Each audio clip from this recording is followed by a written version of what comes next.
नमस्कार, मैं अदिति ओझा और आप देख रहे हैं खबर फास्ट का डिजिटल प्लेटफॉर्म। 5 राज्यों में हैरान कर देने वाले विधानसभा चुनाव के नतीजों के बाद आज विपक्षी गठबंधन इंडिया की चौथी बैठक है। ये बैठक दिल्ली में हो रही है, जिसमें 28 दल के प्रमुख हिस्सा ले रहे हैं।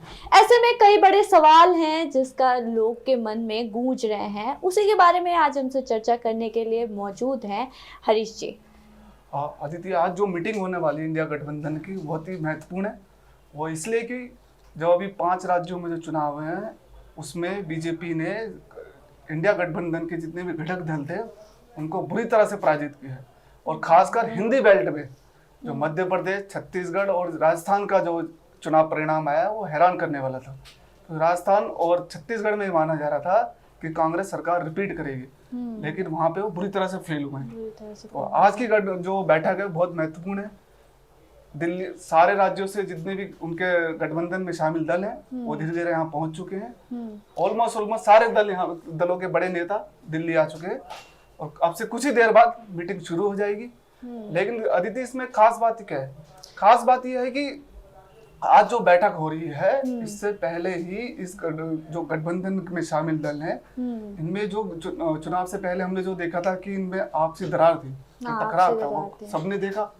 और उसी का खामियाजा हुआ कि हिंदी बेल्ट में ये लोग बुरी तरह से परास्त हो गए। हमने देखा कि चुनाव से पहले अखिलेश ने क्या जो बयानबाजी की, बिल्कुल उन्होंने मध्य प्रदेश में हमने देखा क्या हाल हुआ। ठीक है, सबसे बड़ा सवाल ये उठ रहा है कि इस बैठक का अहम मुद्दा क्या होने वाला है? हाँ अदिति, सबसे बड़ा मुद्दा ये होगा आज की उसमें जो एजेंडा है, जो अभी तक मीडिया सूत्रों से पता चल पा रहा है कि जो आज की जो बैठक है वो 2024 के लोकसभा इलेक्शन को लेकर होनी है। होना क्या है कि अभी जो पिछले जो विधानसभा चुनाव हुए थे इसमें क्या हुआ कि जो आपस में दो कोऑर्डिनेट नहीं कर पाए सीटों के बंटवारे को लेकर। ठीक है, अखिलेश यादव का ये कहना था कि जो क्षेत्र दल हैं उनको जो सीटों के बंटवारे में तवज्जो दी जाए, लेकिन ऐसा हुआ नहीं। ऐसा हो नहीं पाया। कांग्रेस ने किसी को तवज्जो दी नहीं। उन्होंने अपने कैंडिडेट उतारे और परिणाम सबके सामने है। और उसका अखिलेश ने खुल के विरोध भी किया। ठीक है, ऐसे में ये भी एक सवाल है कि क्या एक सीट एक उम्मीदवार के फॉर्मूले पर बात बन पाएगी? क्योंकि अभी संडे को भी आम आदमी पार्टी के संयोजक केजरीवाल ने बठिंडा में बोला था कि पंजाब में वो सारी सीटों पे उनकी पार्टी चुनाव लड़ेगी। तो ये बड़ा सवाल उठ रहा है कि क्या इस बार इंडिया गठबंधन में इस पर बात बन पाएगी कि एक सीट एक उम्मीदवार पर ही चुनाव लड़ा जाए? जी, इस पे देखो अभी कुछ भी कहना मुश्किल है, लेकिन जो अभी 5 राज्यों में जो चुनाव लड़े गए उसमें तो कहीं भी कोऑर्डिनेशन देखा नहीं गया इनमें आपस में। हाँ, ये चीज़ ठीक है, तो अभी और लोकसभा का चुनाव बड़ा चुनाव है। ठीक है, हर पार्टी अपने अपने दावे कर रही है। बिल्कुल, हर पार्टी चाहती है कि उसको सीट शेयरिंग पे ज्यादा सीटें मिले, उसके ज्यादा कैंडिडेट मैदान में उतरे। ठीक है, तो सब इस बार जो आज बैठक है उसमें जो मेन मुद्दा रहेगा, जो मेन टारगेट रहेगा वो 24 के लोकसभा इलेक्शन को लेकर रहेगा। हाँ। उसमें उसको लेके, उसमें सीट शेयरिंग को लेके सबका जो ध्यान रहेगा सीट शेयरिंग पे रहेगा। और इसके अलावा इंडिया गठबंधन का एक लोगो और ध्वज की भी बात हो रही है। हो सकता है वो भी आज ये लोग जारी कर दे। तीसरे बैठक में जैसे कि बात हुई थी, लेकिन हो नहीं पाया था। लेकिन आज की जो बैठक होने वाली है उसमें हो सकता है कि ऐसी उम्मीद जताई जा रही है कि आज वो जारी कर दिया जाएगा। हाँ, तो आपको क्या लगता है कि विपक्ष गठबंधन के पास सबसे बड़ी चुनौती कौन सी है बीजेपी को साधने के लिए? देखिए, बीजेपी देखिए एक संगठन की तरह काम करता है। उसके जितने भी कार्यकर्ता हैं वो मैदान में उतर के कार्य करते हैं।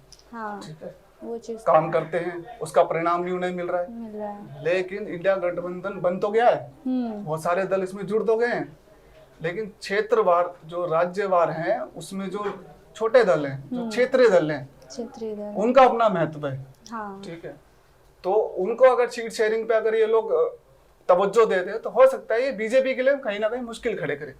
लेकिन मुसीबत यह है कि इनके आपस में कोऑर्डिनेशन नहीं। अच्छा, अभी की आपको एक और खबर बताए, नीतीश कुमार जब बिहार से दिल्ली के लिए चले इंडिया गठबंधन की बैठक में शामिल होने के लिए, उससे पहले बिहार में एक नई मांग उठ गई। जेडीयू नेताओं ने नई मांग उठा दी है।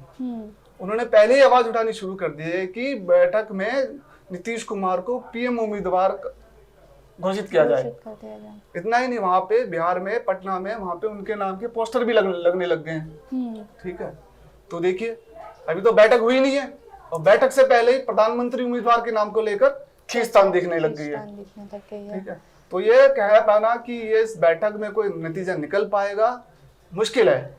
मुश्किल है, बिल्कुल बिल्कुल। जैसा कि ये सर, हरीश सर कह रहे हैं कि इस बैठक में ये देखना बेहद मुश्किल है कि इसके बाद, इस बैठक के बाद क्या नतीजा निकलता है और कुछ नतीजा निकल भी पाएगा या नहीं निकल पाएगा।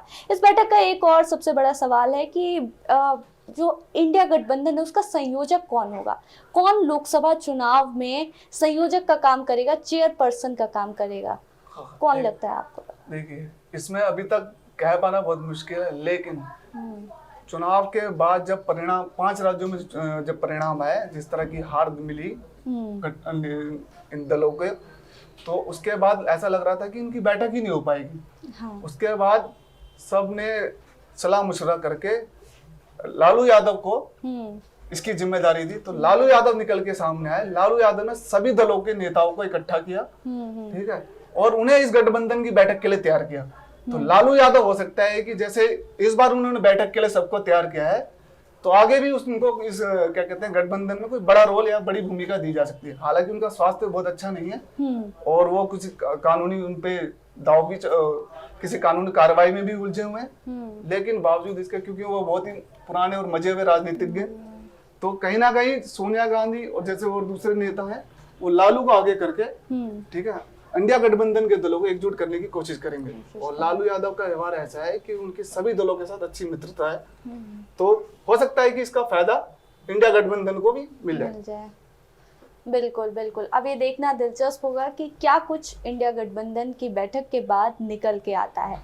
अभी के लिए बस इतना ही, फिर हाजिर होंगे कुछ और ऐसे ही रोचक विषयों के साथ बातचीत करते हुए। तब तक देखते रहिए खबर फास्ट। नमस्कार।